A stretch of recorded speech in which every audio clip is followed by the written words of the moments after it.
Good morning, guys. Happy Thursday. I want you guys to follow me on this journey as a caregiver. This is all about my brother this time. I'm documenting this just for my own self and for others who may need to be inspired. And because sometimes I forget stuff. So, where do I start? Okay. I was age 24 when our dad passed away, and my brother was about 16, something like that. 16. Yeah, he was about 16 because I was 24. We were 7 years apart. So I became his legal guardian, and he's been with me all his life. So when Jeff reached somewhere around his early 20s, he was diagnosed with Graves' disease, and it's a thyroid condition, but it's like the worst case. And I remember when I carried him to the doctor. Well, let me back up. Jeff was sitting at his table one day, and I saw this large place underneath his neck, and I said, "Jeff, what is that? Did you get bit by something?" And he didn't know. So I carried him to a clinic, and they said that was thyroid. I carried him to a doctor, and the doctor said it was the worst case of thyroid he'd ever seen. He diagnosed him with Graves' disease. So he had 2 treatments. It was like, what do you call it? Radiation. He had 2 radiation treatments. He didn't have the surgery. So he's just been on medicine forever since then. Okay, so in 2016, he had a stroke. He called me. I'll never forget that day. I was actually at the driver's license place with my daughter. She was 16 years old, getting a driver's license. And he called me and he said, "I got a headache." And when I tell you, my brother Jeff never complained about a headache. So, immediately I came to his rescue because I knew something was wrong. So I carried him to the Mercy Clinic, and they gave him some medicine. 2 days later, he was still complaining of his headache. So I carried him to the hospital emergency room, and they found bleeding on the brain. They knew he was having a stroke. So he stayed in the hospital for about a week. And it was such a fluke. We don't know where this came from. He didn't have high blood pressure or anything, but he's been on high blood pressure medicine since then. Well, as a follow-up, he had to see a neurologist, and he had to see a hematologist specialist after that. Now it's starting to make sense. So they watched his blood level. Well, after he was dismissed from the neurologist because after about 2 years, they couldn't see a reason for him to keep coming. But he continued to go to the hematologist specialist because his white counts were always off. So they watched his white counts for quite some time. Then there were times that it would be okay. It would go up and down. And there were times that it would drop down low or go up high. And when it would go up a little higher, not real high, but go up a little, they would release him. And sometimes he would be released for about a year or 2. Then next thing you know, his numbers dropped again. From his primary physician, she would refer us back to a hematologist specialist. So his first, his original hematologist specialist retired. So he has a new one. Then after, I'm trying to fast forward because I'm trying not to make the video be so long. So just recently, last year, his doctor said, let's put him back over to the hematologist specialist, see what's going on. His white counts are low. So in October, they did a bone marrow test. So the bone marrow test came back that he has this cancer. The cancer that he has is so rare, only 2% of people in the whole entire world has it. 2%. Very rare. And I was never understanding because I know his numbers would go up, they go down, and seemed like the foods that he would eat would make it go up. So I have a friend who prepared meals for him once a week. So it seems like when his weight would go up, his numbers would go up. When his weight go down, his numbers would drop. So I'm watching it and giving him B12 and all the things to try to help his numbers go up in a different way. But when he had the bone marrow test, it did come back, in fact, that he has this leukemia. It's called hairy cell leukemia. I looked it up, didn't understand it. So I still was doubtful about the process and the procedure. And the doctor saw that I was having some thoughts in my mind about it. And he said, okay, maybe you should seek a second opinion. I said, that's exactly what we want to do. So this was in December. Well, initially, the doctor said we need to go right into chemo.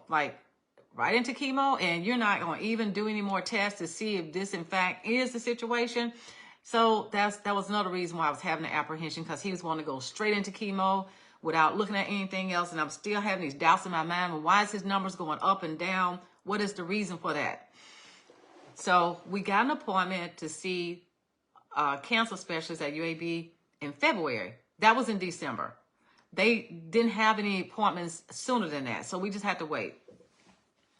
Well, I got a phone call last week, and they said they had a cancellation and wanted to know if we could come sooner. Yes, we could come sooner because we want to come sooner. So on Tuesday, Jeff had to have a colonoscopy. So I was in the room with him after he got undressed, and I noticed his swelling of his leg was swollen. And not only was it swollen, it was just colored. And I'm worried. So when I carried him yesterday to the cancer doctor, I'm thinking that maybe that's part of the cancer, because I know the type of cancer that he has could cause bruising, bleeding and stuff like that. That's the type that he has. Just out of nowhere, he could just bleed, just have a bleeding episode. And they said it wasn't associated with the cancer, which was good, but it was still a problem. So they took him in to have an ultrasound. So we were at the doctor's office all day yesterday from 1 to about, we didn't leave at almost 6:30, exhausting. But they did the test. So I got a phone call early this morning from the doctor to tell me that here are the results from his ultrasound of the leg. He does, in fact, have a blood clot. So they're calling in the medicine, and he has to take blood thinners for the first week 4 times. He'll take 4 pills at least, twice a day, but he has to take 2 in the morning, 2 at night for the first week. Then after the first week, he has to take 2 a day, 1 in the morning, 1 at night. He has to be on the blood thinners for 6 months. So my brother Jeff is autistic. So sometimes things get missed. He doesn't wear shorts, and his body is always covered. And some things, when I'm sitting in there with him, because I always sit in there with him because I have to speak for him. He sometimes don't understand certain things, so I have to be his voice. So each time the doctor would ask, Jeff, do you see any bruising? Are you feeling extra tired? He would always say no. So that's all we had to go on. But when he got undressed for the colonoscopy, and I saw that, and during the colonoscopy, they did find some polyps, and they were going to send them out for testing, praying for that to come back okay. So I'm all over the place, but you see where I'm going with this. He got a lot of stuff going on. So while we're there, starting at the colonoscopy, his blood pressure spiked. So his blood pressure spiked, so now that's another concern. And yesterday when I took him to the doctor, they always check the blood pressure and all that stuff. His blood pressure was still high. So I got a blood pressure machine here now, and I don't know what I'm doing. I got to figure out what I'm doing wrong. So now I got to check his blood pressure to see if his blood pressure medicine needs to be changed. It's a lot. It's a lot at one time. And so I got to work too. It's a lot. It's a lot. But my brother Jeff is so sweet. He's got to be the best human being in the world when it comes to patience, when it comes to helping and giving back and never complaining. So I really got to be all over him, watching and making sure he's okay. So this time when they took his blood work, his white counts have improved a little bit, but his platelets are still low. They're watching his platelets, so the white counts have come up since December, but the platelets are still low, which is a sign of the leukemia, which means that he needs to not wait too long to have the chemo, because if he wait too long, he'll start having bleeding. If he just start bleeding out of nowhere, it presents another problem, which means that the chemo may not work. So we're having to, I looked at my calendar because I do work for myself, and I had to clear my calendar to make sure, because I want to be there with him every day, all the times.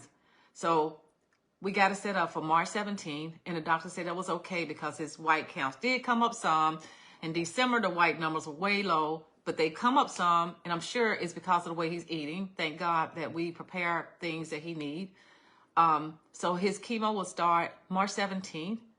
And the first day, we're going to be there like all day, pack a lunch kind of thing. We'll be there 8 hours. He will be at UAB Cancer Center. And I want to say, guys, thank you for your love and your prayers. I really appreciate that. We need it. And they will be giving him chemo treatments every day for the first week. The first day, 8 hours. The second day will be 3 hours. Third day, 3 hours. Fourth day, 3 hours. Fifth day, 3 hours. Okay, after that first week, he'll be doing infusions. The infusions will be once a week for 8 weeks. So the infusions will last about an hour and a half. They have to be on the same day for a total of 8 weeks. So I got to clear my plate, work around that. And you know what? I said, God, I just, here's a package right here that they gave me. O'Neill Comprehensive Cancer Center. That's where he's going to be going. That's part of UAB. But guys, yesterday he saw 2 doctors and 2 nurses. And 2 doctors and 2 nurses, they were super thorough over there, which I'm very grateful that I took him there, because the other place where he was, they generalized cancer. So they didn't specifically cater to one particular type of cancer. So because he has such a rare type of cancer, the doctor that he has now is very familiar with hairy cell leukemia. That's what he has. Only 2% of people have it, but he specialized in it. And I'm grateful that in my mind, I was thinking that, no, we're not going to stay here, because I didn't feel comfortable with it, with where he was. So, you got to have a peace about your decision that you're making. And I got a peace about it now. I'm still worried, but I got a peace about the decision that we're making, because once he go through this chemo and infusions, they're saying that he should be in remission for anywhere between 10 to 20 years. They said a lot of times it comes back and they'll just start the process all over again. So I'm just grateful that we are now approaching a solution to not just one problem, but 2. Because, we discovered something else with his leg. This is a whole nother problem on top of the chemo. On top of the cancer. So I hate the C word, because we lost our dad to cancer back in '86. We lost our oldest brother last year to cancer in January. So now my brother's dealing with cancer. So guys, please keep in your prayers. And you guys know, I work for myself, and I'm grateful that I can work around his schedule. I just pack my stuff, pack it up, just take it with me. And they did confirm that I can be there with him doing his treatments. They said they have seats there. I can take my nephew too, because I can't leave my nephew at home alone. I have to take care of him too. He's autistic. He's on a different spectrum. So they're both autistic, both on different spectrums. And I have to watch both of them. It's a lot of work, guys. It's a lot of work. So my hat go off to caregivers. And it seemed like 4 years ago when Mama was really sick, and I was in the hospital with Mama 3 months, and Mama's still hanging on. Mama's still hanging on because I was there with her. We have to be the voice of those who can't speak for themselves. And I'm just so grateful. And I question why I was forced out of a job for 37 years. I question why I was without that job where I was forced out. But sometimes things happen when we don't expect them to. We don't know why. But I couldn't be here with my brother Jim if I still had that job. I'm just so grateful that I am with the flexibility. Grateful that I can take my business with me. I'm so grateful. So that's where the blessings come from. I don't want to stay here too long because I will cry. But I just want you guys to know that we're finally getting the answers that we need. And I'm finally having a peace about it, because it's a lot of work. I got to go to work. I got to get a lot of work done before all this starts, because I don't know how he's going to feel through this process. I got to watch everything, because as he's taking these treatments, I have to make sure that I watch his temperature, because he may have temperature spikes. Fever sometimes come along with this as a side effect. Have to make sure he's not bleeding externally. So I got to watch everything about him through this process, even now, because this type of cancer will cause other things. So just continue to pray for my brother Jeff. He's so sweet. Everybody love him. We all love my brother Jeff. So love you guys. Thank you so much for reaching out. And thank you for caring. Thank you for loving us. We really appreciate you guys. Love you. Thank you for all you do.